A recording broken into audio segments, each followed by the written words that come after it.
Good morning, ladies and gentlemen. This is Brian Boyle, and welcome to episode 64 of The Mesh Tongue. It's Sunday, so hopefully you are having a great start of the new week. Hope if you raced yesterday or today that you had a good race.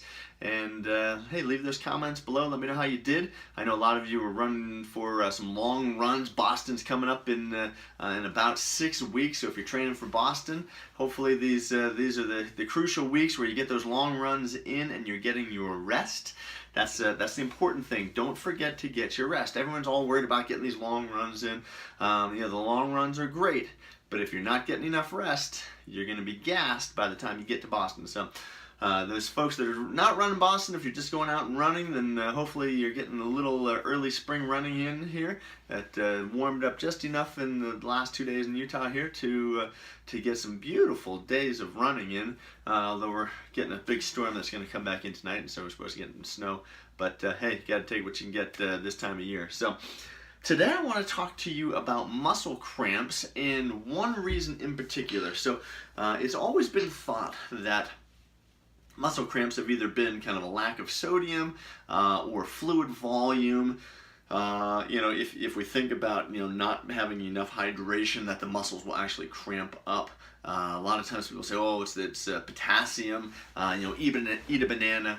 And in reality, there's this really kind of obscure mineral, if you will, that most of us have probably not even thought about, that can also be significant, okay, in muscle cramping, and that is magnesium.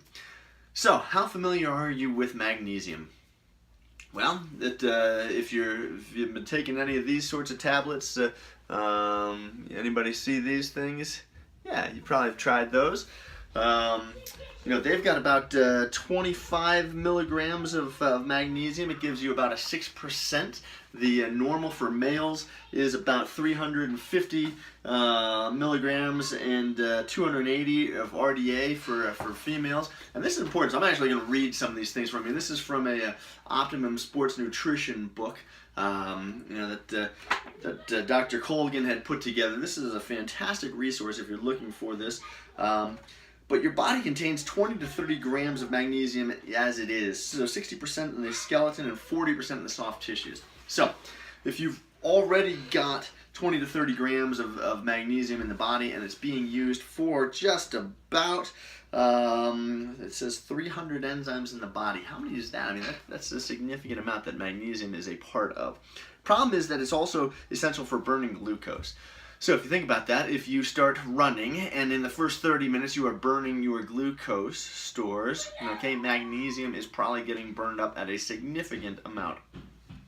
Why is this significant? Well, the problem is that magnesium is burned off, okay, in long distance running at such a rapid rate that you're probably not getting enough of it in your diet to replenish it on its own. The reason why is that enriched flours actually have kind of gotten rid of the magnesium that would normally be present naturally. So the white breads and the enriched flours, those sorts of things, you're not getting the magnesium. Go look at your loaf of white bread if you've got some in the in the pantry. It doesn't have magnesium, but it's such an essential piece. For proper metabolism. It's one of 8 nutrients that's essential for proper metabolism of carbohydrates. And if you think about that, that's huge. Now, the tablets only have 25 milligrams. Well, okay, so you would need, for men, like I said, 350, women 280. That's RDA. That's just the average human. That's not saying somebody that's an athlete.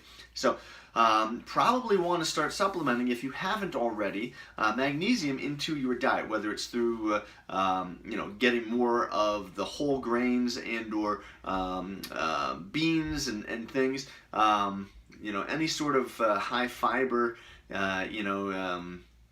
wheat, germ, that sort of thing that would have magnesium in it.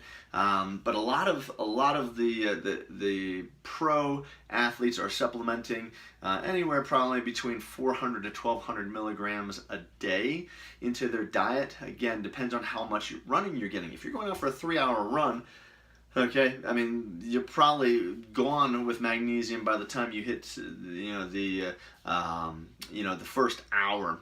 When I hear runners coming in and they're telling me, hey, you know what, I've got these cramps, Well, hey, let's take a look at magnesium. That can certainly be an issue. And so supplementing with magnesium, it's great with the potassium. It's good for hydration. So we always start there. Those are kind of the low-hanging fruits. But I would encourage you, if you are suffering from cramping or you're having issues where you're just feeling kind of sluggish and tired, take a look at your magnesium. Look at your diet. Write everything down that you're eating. Go through the labels. The labels are great, man. I mean, we didn't have these 20, 30 years ago. This is not required by law, or it wasn't until consumers like you and me decided that, hey, we want to know what we're getting in our food. Now, are there people that still trick you on the back of these things? Yes, there are, unfortunately. But they'll tell you what's in it. So if you can figure out how many grams of magnesium or milligrams of magnesium you're getting in your diet, and if it's relatively low, if it's below the RDA amount, you're going to want to jack that thing up and supplement it. So hopefully you find some value in this. This is episode 64 of The Mesh Tongue. My name is Brian.